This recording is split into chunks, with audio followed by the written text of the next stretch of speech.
Hi friend, দেখতে পাচ্ছ এদিকে বাবা কতগুলো ইলিশ মাছ নিয়ে এসছে। আর এদিকে মা দেখতে পাচ্ছ সকাল সকাল বসে পড়েছে এখন মাছগুলোকে কাটার জন্য। এদিকে ইলিশ মাছ আর নিয়ে এসছে হচ্ছে এটা হচ্ছে কাতলা মাছ। দেখতে পাচ্ছ মাছটা কত বড় সাইজের কাতলা মাছটা। আর এদিকে এখন মা মাছগুলোকে কাটবে, তাই আমি আবার আসলাম একটুখানি ভিডিও বানানোর জন্য। আর আমার মা একটুখানি হাতে আমি বললাম যে একটু ধরে দেখাও যে কত বড় সাইজের মাছটা। এদিকে দেখো বাবা নিয়ে এসছে ইলিশ মাছ, তোমাদেরকে তো একটু আগে দেখালাম কত ইলিশ মাছ নিয়ে এসছে। আর এদিকে দেখো কাটার পরে এতগুলো পিস হয়েছে, দেখতে পাচ্ছ কত সুন্দরভাবে কেটে ফেলেছে আমার মা। কেটে আবার ফ্রেশ করে ধুয়েও ফেলেছে। আর দেখা যাক এগুলো দিয়ে কী রান্না করে। আর এইদিকে দেখো বড় একটা কাতলা মাছ, দেখতে পাচ্ছ মাথাটা দেখো এত বড়, মনে হয়েছে এর মাছের থেকে মাথা বড়।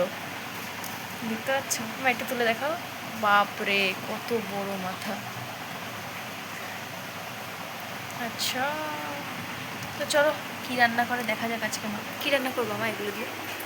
কাতলাটা আজকে করবো না, আচ্ছা, রেখে দেবো, কিন্তু ইলিশ মাছের মাথা দিয়ে কচুর শাক হবে, ইলিশ মাছ সর্ষে বাটা হবে, আর ইলিশ মাছ ভাজা।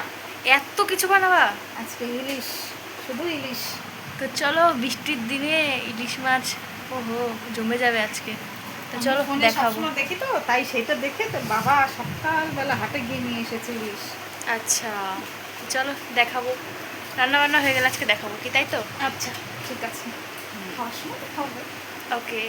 তারপর এদিকে দেখো দুপুরবেলায় বানিয়ে ফেলেছে মা এদিকে সর্ষে ইলিশ, আর এদিকে আছে ইলিশ মাছ ভাজা, তো দেখতেই পাচ্ছ। আর এদিকে আছে কচুর শাক মাছের মাথা দিয়ে। তো এদিকে দেখো লাল লাল ঝোল ঝোল হচ্ছে, এটা কি মাছ?